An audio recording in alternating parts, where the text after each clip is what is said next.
Moi, c'est Fabius Amanou Belidji. Je suis en 8e année de médecine, donc je prépare ma thèse. Je suis également coach en art oratoire, développement personnel, afro-leadership. Et je suis par ailleurs entrepreneur en quelque sorte dans plusieurs domaines, et que ce soit dans l'habillement, que ce soit dans le commerce, en termes de vente de matériel médical ou d'autres choses. Donc en fait, je suis un peu passe-partout. Déjà, j'ai choisi de faire la médecine depuis que j'étais tout petit parce que j'idéalisais un peu mon père. J'aimais trop ce qu'il faisait. J'aimais entendre les gens dire ton père est un très bon médecin, il a sauvé mon enfant ne souffre plus de telle maladie grâce à ton père.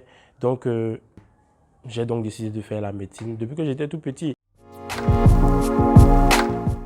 Quand j'étais tout petit, c'est maintenant que je me rends compte, mais j'étais quelqu'un de vraiment renfermé. Même quand je me fâchais, je n'arrivais pas à m'exprimer. Parce que la plupart du temps, je me fâche contre quelqu'un qui est plus grand que moi. Donc, je n'arrivais pas à m'exprimer. Et ça restait comme ça. Donc, et j'avais un groupe d'amis, on était 5.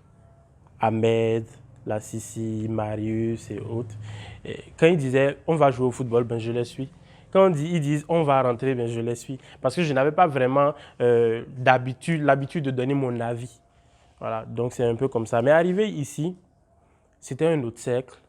J'ai connu des amis, j'ai connu des gens, j'ai connu énormément de personnes. Et le Burkinabé est de nature très causeur. Ils aiment bavarder, parler de tout et de rien, rire de tout, se moquer de tout, faire des commérages. J'ai adoré. Donc, j'ai commencé comme ça. Et il y a eu tout de suite une compétition en art oratoire, en débat. J'ai proposé à un de mes amis qui faisait la même cité universitaire que moi, j'étais encore en première année, de faire équipe avec moi pour qu'on aille compétir. Bon, c'était une première expérience. Je ne maîtrisais pas les règles du jeu, rien du tout. On est allé, on nous a donné des sujets. On a essayé de se débrouiller dessus. Et finalement, on est arrivé en demi-finale. C'est là que j'ai été recalé. Mais je suis allé voir le membre du jury, le président du jury à la fin, qui également était un coach. Donc, je lui ai dit, mais Simplice, qu'est-ce qui s'est passé? Je ne comprends pas. Pourquoi est-ce que j'ai été éliminé? Je ne sais pas ce que j'ai fait. Parce que je me dis que mon fond est bon. Il me dit, en fait, il y a des bases que tu ne maîtrises pas encore. Viens au club de débat que je vais ouvrir bientôt. Je t'apprendrai des choses. J'ai dit, OK, sans problème. Petit à petit, j'ai commencé à participer à des compétitions. Les gens ont commencé à m'écouter. Voilà, les gens m'ont même surnommé le bulldozer, le ci, le ça. J'aimais bien, j'aimais bien. Et j'ai beaucoup aimé ce milieu. C'est ce qui a fait que... Et au fil du temps, je me suis dit, bon, tu maîtrises le domaine, tu vas à des compétitions, tu remportes pratiquement tout le temps. Pourquoi ne pas partager ce que tu connais avec d'autres personnes? Et c'est comme ça que j'ai décidé, après le départ de Simplice du club, de reprendre le club en main, de former d'autres personnes au niveau de l'université. Cette année, le club fera ses 5 ou 6 ans. Hein. De reprendre donc des gens pour les former. Et c'est ce que j'ai fait depuis un temps. Et chaque année, en tout cas, on remporte des trophées encore, que ce soit au Burkina, que ce soit dans la sous-région, que ce soit de façon internationale, on remporte des trophées. Yeah, yeah, j'ai vu maman jouer son rôle et le tien face à tous ces vents et marées très bons. En fait, plus petit, bon, j'aimais bien chanter. J'écoutais beaucoup Singila. Et j'aimais, en fait, tout ce qui est mélodieux, j'aimais bien. Donc, j'ai trouvé en la musique quand même une autre clé également. D'où mon premier nom de truc là, d'artiste, Twin Skies. J'avais trouvé une autre clé. Parce que quand je chantais, quand je me retrouvais également, j'étais content quand je chantais, je trouvais que je faisais quelque chose d'autre. J'ai commencé à faire un peu de R&B, ensuite à faire du rap. Le rap a eu un peu de problème au démarrage parce que comme je le disais, je n'arrivais pas à m'exprimer.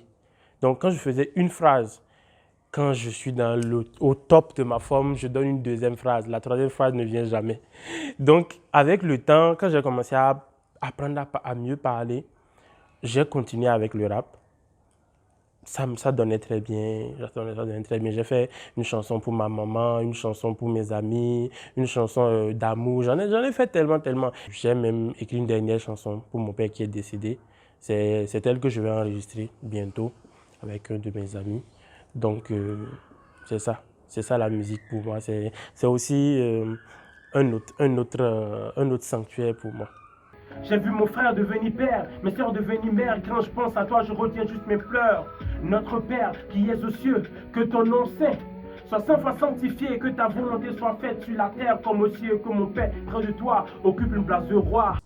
Comment je me définirais, comment je vois la vie, quelle est ma philosophie de la vie? Euh, je vais définir ça en une expression.